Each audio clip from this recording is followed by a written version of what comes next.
in the development of hockey in the James Bay area, including as a trainer and coach of several minor hockey teams. In 2022, for the team's development camp, the Montreal Canadiens called on his services as a guest coach. This charismatic figure of the Cree Nation has left us far too young. I offer my condolences to his family, friends, and the Cree communities.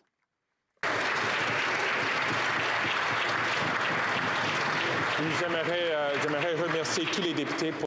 I'd like to thank all members for allowing our colleague to do that. Oral questions. Questions orales. L'honorable chef de l'opposition.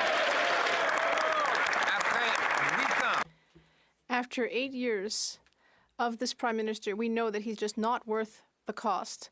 Now we have a Scotiabank report stating that government deficit spending, which is mainly the federal government, has increased interest rates by 2%. That's $700 a month for the average mortgage. That's $8,400 a year for the average family, just in additional interest rates, because of deficits mainly caused by this Prime Minister.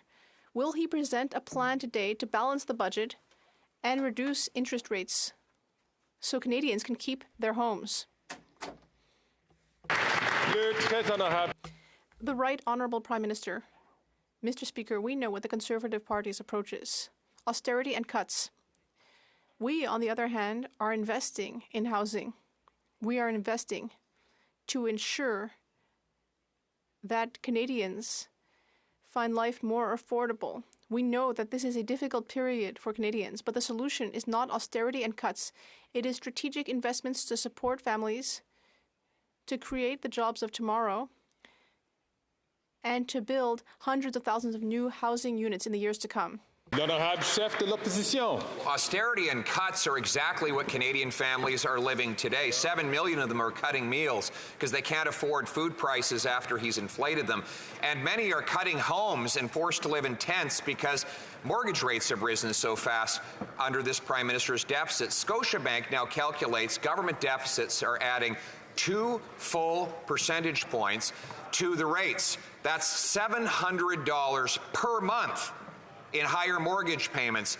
Next year, $900 billion, the next 3 years, $900 billion of new mortgages, or 2/3 will come up for renewal. We risk a massive default crisis. Will the Prime Minister announce a plan to balance the budget to bring down mortgage rates so Canadians can keep their homes?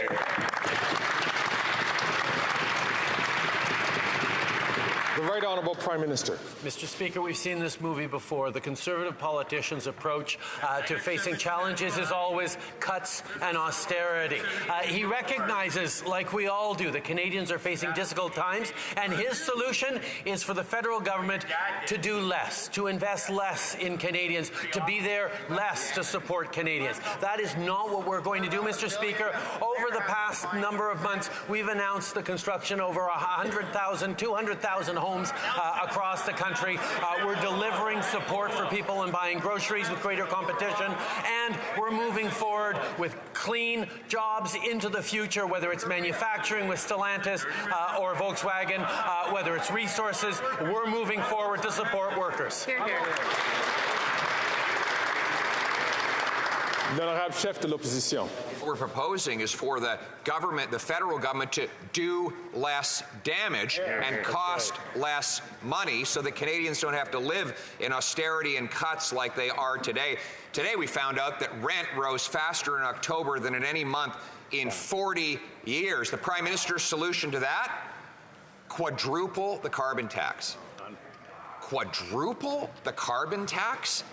Mr. Speaker, will the Prime Minister announce in an hour in his fall economic statement that he's gotten a little bit of common sense, that he's going to cancel the quadrupling and cap the tax until the carbon tax election, when I will win and axe the tax all?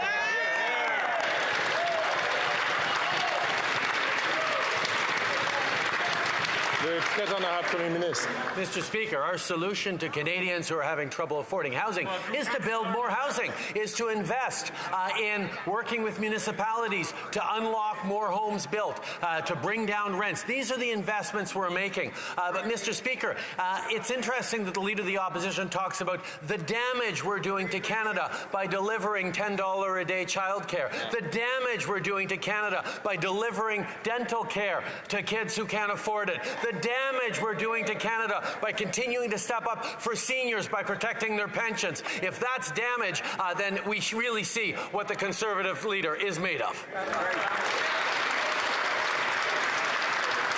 The Honourable Leader of the Opposition.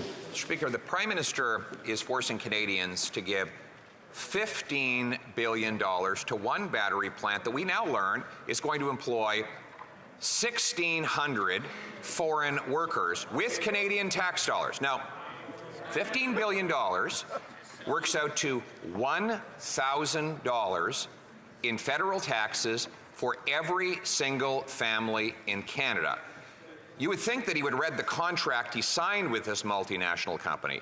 And if he did, can he tell us the section in that contract that limits the number of foreign workers that get Canadian tax dollars? The Right Honourable Prime Minister.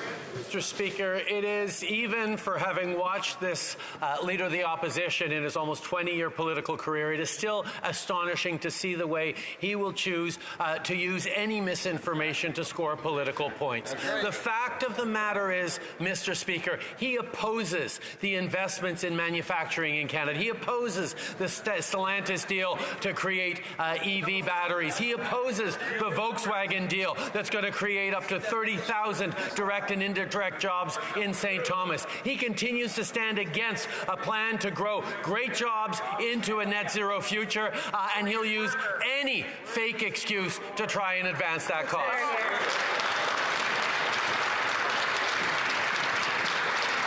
The Honourable Leader of the Opposition. The Prime Minister has spread nothing but disinformation on these very projects.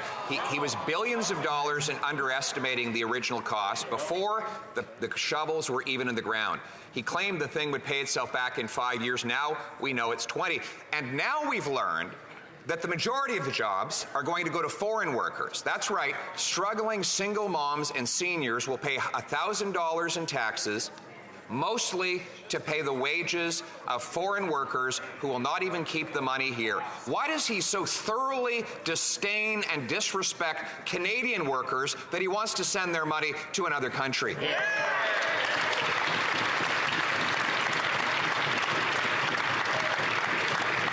The Right Honourable Prime Minister.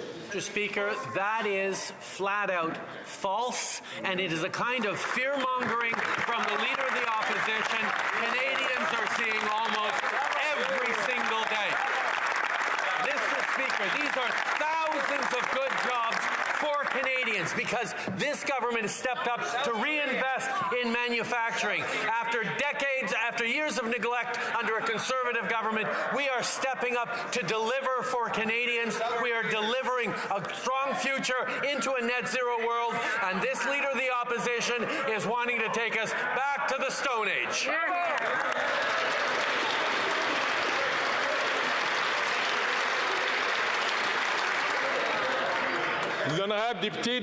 The Honourable Member for Belleuil-Chambly. Mr. Speaker, Quebec and Canada are facing major economic issues, and that's doubtless why we're having an economic update. But before going to speak to Quebec seniors or Quebec Chambers of Commerce, will the Prime Minister confirm today that the economic update will explicitly include an increase in old age security and an extension in the period for reimbursing COVID loans to small businesses? The Right Honourable Prime Minister. Mr. Speaker, for 8 years we have been there for seniors with investments to increase their pension, to help the most vulnerable seniors, with programs that have delivered help and support for seniors in their communities. We've invested in housing for seniors.